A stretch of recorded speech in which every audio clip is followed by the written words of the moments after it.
Good afternoon. Good afternoon. Before we go any further, I just want to wish the people of Canada, since we are in Canada, Happy Canada Day. A day early. Red and white, red and white, red and white. So this week, Anthony Bennett, a young 20-year-old Black Canadian from Brampton, was the first pick draw in the NBA.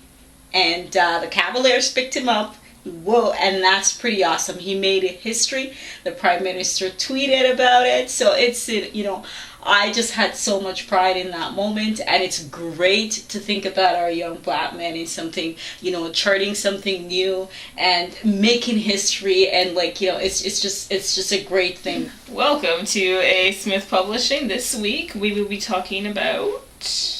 Well, if you're an up-and-coming author yourself and you meet other up-and-coming authors and you share work, and if you feel, just based on your knowledge as, a very avid reader, your intellect and your skills as a writer, if you take someone's work and you read it and you feel that work is not of the caliber, for publishing, for success, that there's so many areas that maybe could be improved that would make it a good product, or maybe it's just not someone with the skills of a writer that can ever make a good product. How do you handle that? I think that we've created a place in the world for people with natural talent and those who work. Mm-hmm. There are people, for example, singers who can sing. Mariah Carey can sing. Whitney Houston could sing. And those were people that could undeniably sing. And then there are people who are taught to sing and who probably do very well and better than a lot of people who can naturally sing because they probably haven't even been discovered yet. And it's the same with authors. There are some authors, I think, that are naturally talented and can write very well. And then there are those who, don't write as well. Even 50 Shades of Grey, Twilight, those have been criticized for their literary work because they've done exceedingly well. Exactly. So what are we talking about now? Do we want to stand by someone, when we watch those shows, for instance, we hear a lot, they're talking, oh, you're the full package. So it's somebody that we can market and commercialize and they can bring in money. Or are we looking for another Shakespeare in that sense? And at what point does the author decides to sell out and go on that side? And then we say this because we say sometimes you and I watch Idol or we watch America's Got Talent, and you see these people come sometimes, young kids or teenagers, and they come with the support of their parents and their extended family, and they're no good. Yeah. And at what point do we say to people that you know what?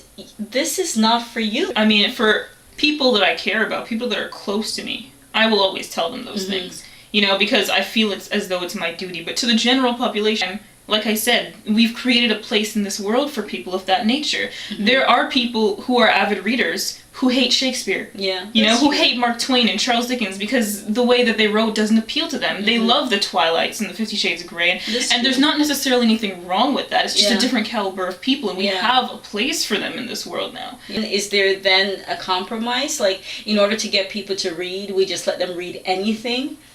As opposed to, you know what I mean? And to say, okay, well, at least they're reading. I think it's a good place at least to start. To be reading rather than to not. And then I think in the school system, we probably shouldn't always start with the Shakespeare's. But how about they have a way to do a twist on it. It's again, I hate to bring up the TV shows, but sometimes I think one episode we watched of something, it was a Irish dance mixed with hip hop. 2013, that's hot, so. But then you have to realize though that they did incorporate both of those things, but B, they did it well. Yeah, this is true. Yeah, let's do modern Shakespeare, but we need to make sure it's done well if we want to do it in that context. Because then we're asking for teachers who are extremely creative and who think outside the box and who has the time in the day to put together all this stuff. And I don't know that they pay them enough for all of that, or that they even care as much. It's true. You know what? We could go on and on about this for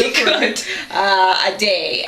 So you know what? I'm going gonna sign off. Yeah, I think I should as well. And we'd love to see what you guys think about it. You can leave us Definitely. some comments in the below section. The below section. And we'll be interested to hear what you guys think. So this is Canada Day weekend for A. Smith Publishing, and we will see you next week. Yay! Bye. I think at the beginning you're like, you always say, welcome to A. Smith, and then I always chime in. I mean, our maple leaf. Why are you pointing? Because it's wherever it's on the flag. So we're not flags though. No, I'm just trying to like.